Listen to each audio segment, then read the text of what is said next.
Four Crowns. Episode 6, Iron. Written by Mia.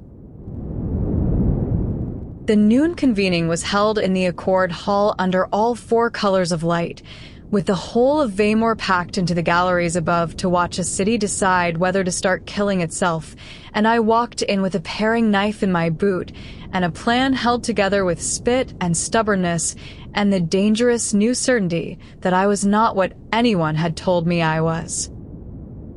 Sable's mother had set the stage perfectly.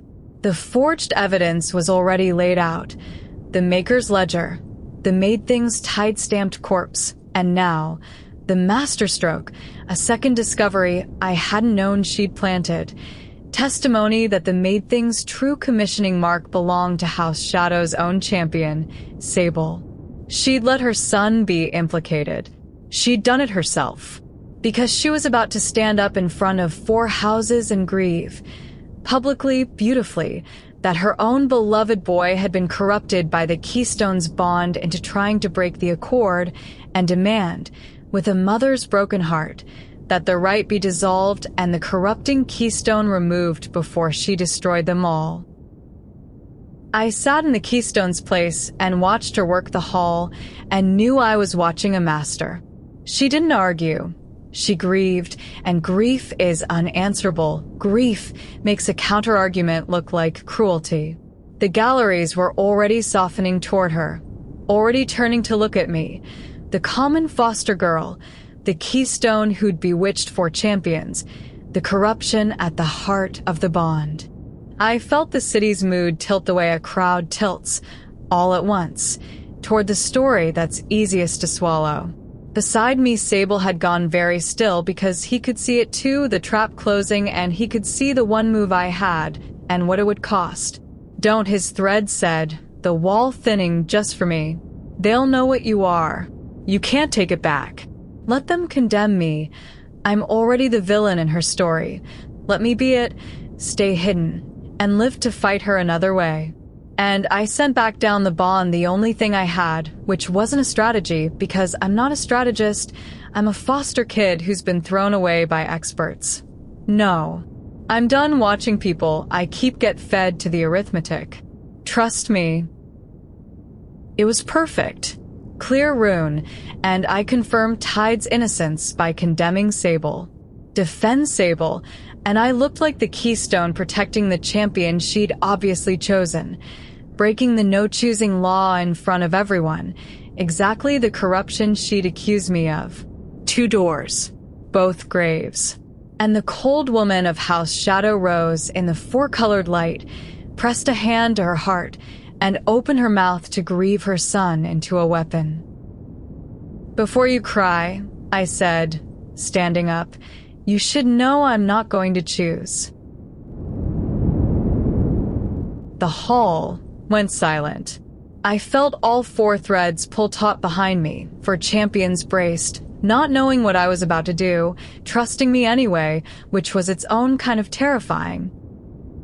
You've built a beautiful trap, I told her, told all of them, my voice carrying up into the packed galleries.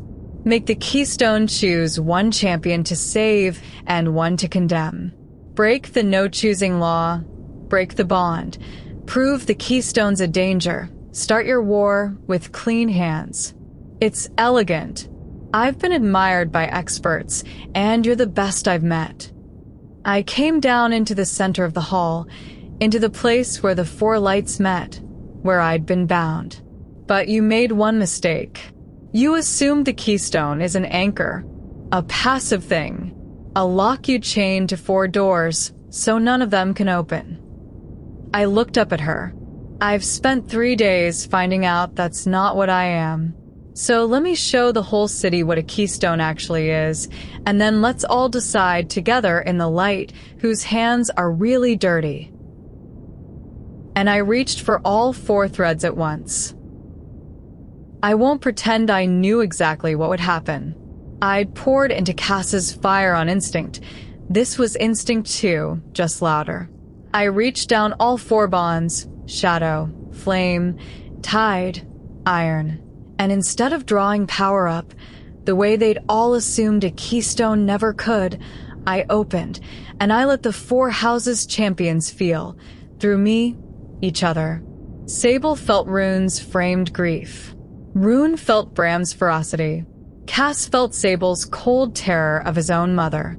And all 4 of them, and through them their 4 houses anchored bonds, and through those, faintly, the whole watching city, felt the truth I'd been carrying since the Violet Workshop, not as testimony, not as evidence that could be forged, but as knowledge, poured straight from the source, that the made thing was commissioned out of a shadow account, forged in Sable's name by his own mother's hand, to frame 2 champions and break an accord and leave one cold woman standing in the ashes.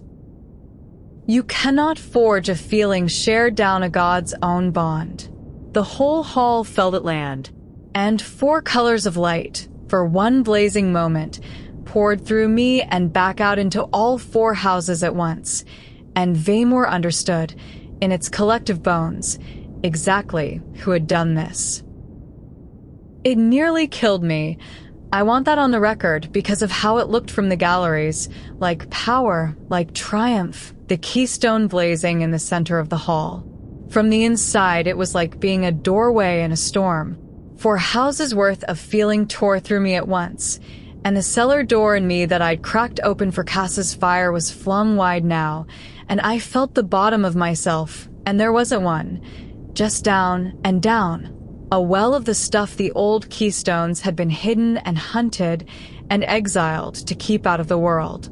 And I understood, with the part of me that was still a frightened bartender, that I could have done so much more than broadcast a truth. I could have made them believe a lie just as easily. I could have reached into 4 houses and made every wolf in them feel anything I chose. The only thing standing between Veymoor and a tyrant was that I didn't want to be one, and I understood, swaying in the 4-colored light, exactly why a careful city had spent 300 years making very sure no keystone ever found out she could. The cold woman of House Shadow stood in the silence, with her hand still pressed to a heart everyone could now feel was lying. "That's not possible," she whispered. "A keystone can't. The rite makes you an anchor. You can't broadcast, you can't." "I know," I said. "Everyone keeps telling me what I can't do. You should all stop. It keeps going badly for you." It should have ended there. It didn't, because women like Sable's mother do not lose. They only change which thing they're willing to burn. "Yes," she said, and the grief fell off her like a dropped cloak, and what was underneath was worse, because it was calm. "Yes, I did it. And now you've shown the whole city the thing I've spent my life trying to prevent them from seeing." She turned, not to me, but to the 4 thrones, to the houses. "Look at what we bound ourselves to. Not an anchor, not a neutral keystone. A source, a thing that can pour power into a champion, reach into 4 houses at once, broadcast truth or lies straight into the bones of every wolf in Veymoor. We hid this bloodline in the human world for 300 years, and do you remember why? Not to protect a fragile anchor, to keep a weapon out of play. The old keystones weren't locks, you fools. They were the most dangerous thing the city ever made, and we chained the line, and exiled it, and prayed, and now my idiot son and his 3 rivals have bound the last living one to themselves and handed her the keys to all 4 houses at once." She looked at me, and there was no warmth and no apology and, terribly, no lie left in her now. I tried to break the rite to stop this, to stop her, and I failed, and you've all seen me fail, so let me leave you with the only true thing I've said today, Keystone. You don't know what you are yet, but you will, and on the day you do, every house in this city is going to want you dead or collared, and your 4 lovesick champions are not going to be enough to stop them. I was trying to save Veymoor from you, history is going to be very unkind about which of us was the monster. Nobody stopped her. That was the thing that told me how badly I'd won.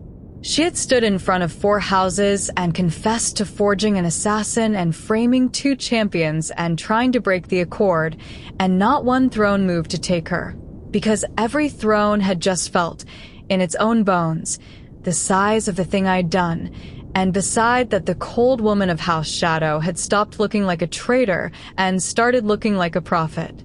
She'd tried to stop the dangerous thing. The dangerous thing had won.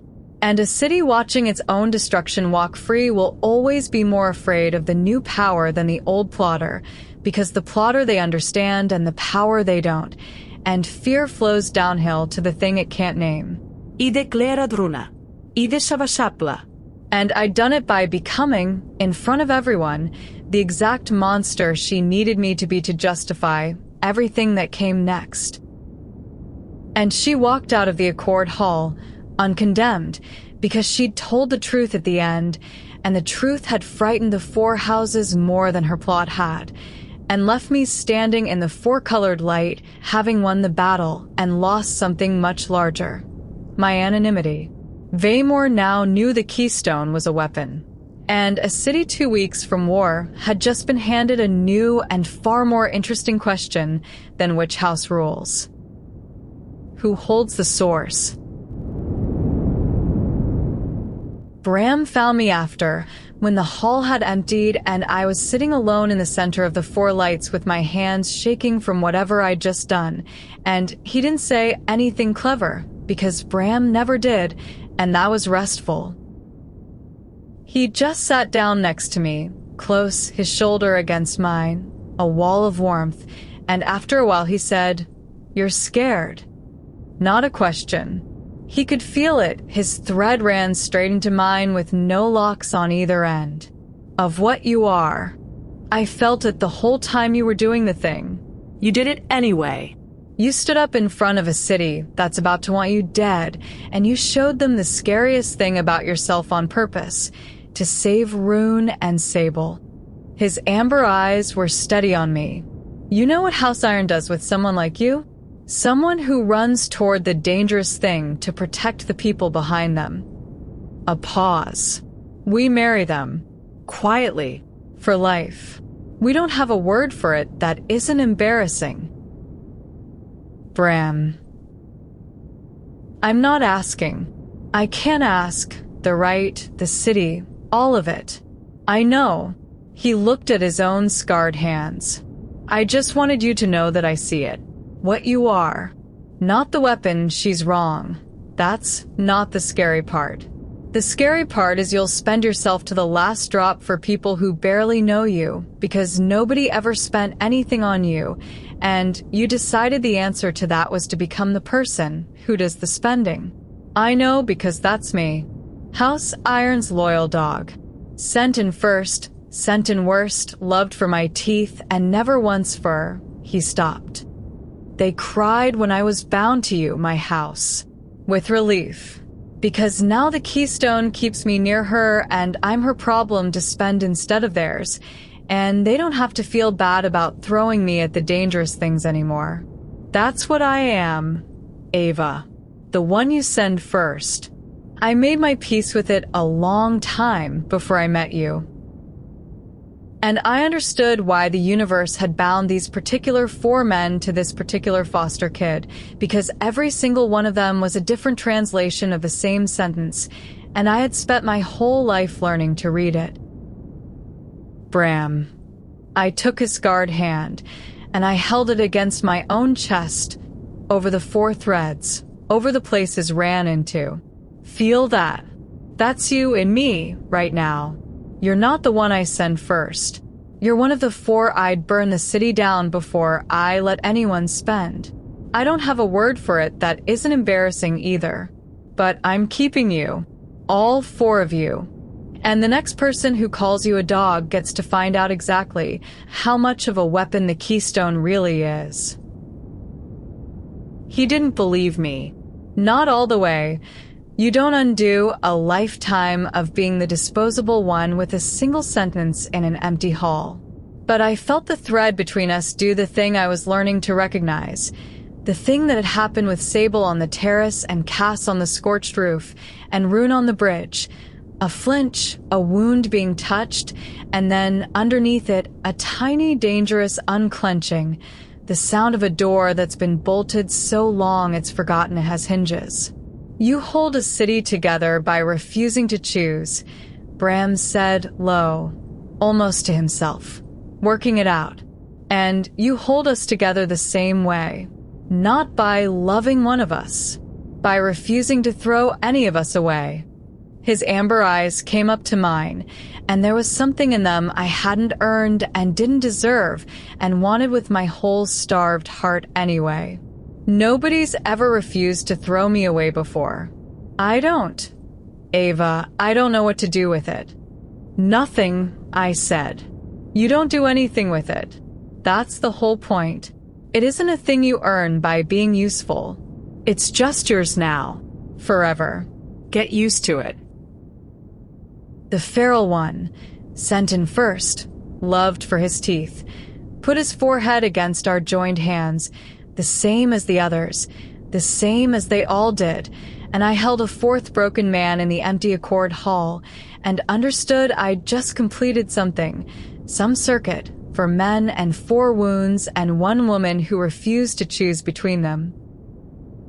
And somewhere above us in the galleries, unseen, someone who had been watching the keystone reveal exactly how powerful she was turned and walked quickly away to sell what they'd learned, because Sable's mother had been right about one thing, and the war for who held the source had already, quietly begun.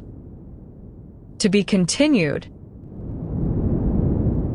That was episode 6 of 4 Crowns. If the 4 of them have you now, the next episode is already waiting. Subscribe so you don't miss it.